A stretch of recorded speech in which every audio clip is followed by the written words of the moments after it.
Xenosystems Fragments. Dark Moments. Nickland. Narrated by Skeptical Waves. Gloom and realism can be hard to distinguish, but it's important to carry on. Curmudgeonry without stubbornness isn't worth a damn. Even in the worst case, relentless, sluggishly deteriorating ghastliness can at least be interesting.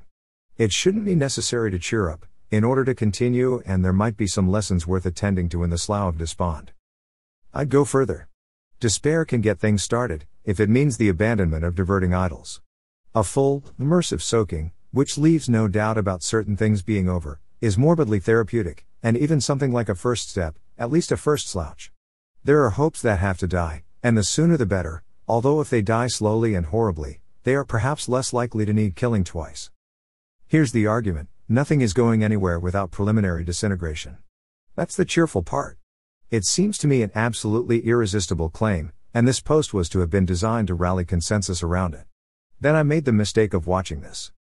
Allow me to walk you into this little knot of gloom in stages, punctuated by theses, each of which marks an essential but incomplete discussion. The meta-assertion is that there is no other way. Push back against that, met at any of its way stations, will make the dire swamp thrashing to follow worthwhile. Thesis 1. There is no more basic preliminary to effective neo-reactionary transformation than schism. This can take many forms. Simple retirement into the private sphere, as strongly advocated by Nick B. Steves in particular, represents one significant pole. At the other lies secession, and other forms of macro-political disintegration, with science fiction variants extending from seasteading out to space colonization. The essential point is that a consolidation of disagreement in space is substituted for a resolution of disagreement in time. As far as practicality is concerned, this is the overwhelming priority.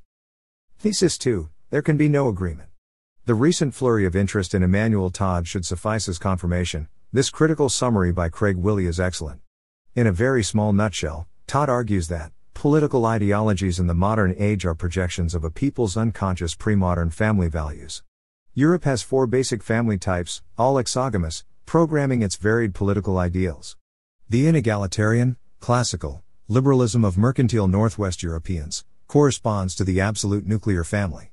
Weird Franco-Italian egalitarian liberalism corresponds to the egalitarian nuclear family, Todd's own ancestral type and value model. The Germanic authoritarian family tends to German stuff, and the Slav Orthodox community family breeds communists. If you haven't read Willey yet, you'll be glad you did.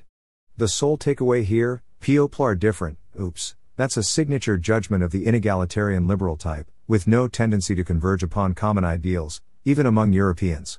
There are people who think communism is natural and good, and they're not going to be argued out of it. Only a small minority think what you do, and that isn't going to change. You either have to kill them, dominate them, be dominated by them, or escape them. Escaping them is best. Thesis 3. It's America that matters, for Anglophone neo-reactionaries, at least. It's the only country with traditions of freedom that can be broken into large and influential pieces, and its residual federal structure provides a virtual template for doing exactly that. For practical purposes, therefore, the future of liberty, even if you want to read that as the liberty to conduct experiments in ethno-nationalist or theocratic government, is entirely dependent upon the development of American federalism. Further centralized consolidation is losing, and disintegration is winning. Compared to that, in terms of political practicality, everything else is of vanishing irrelevance.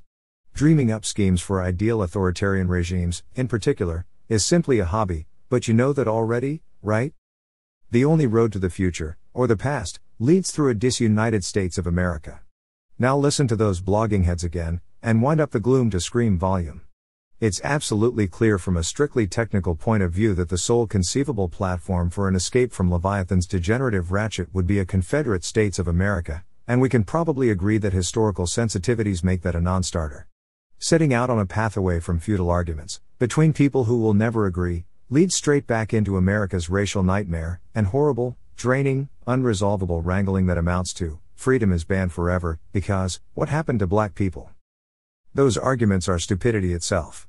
They go nowhere. And that is precisely the point. Don't kill yourself, or shut down your blog, but a stiff drink is positively recommended.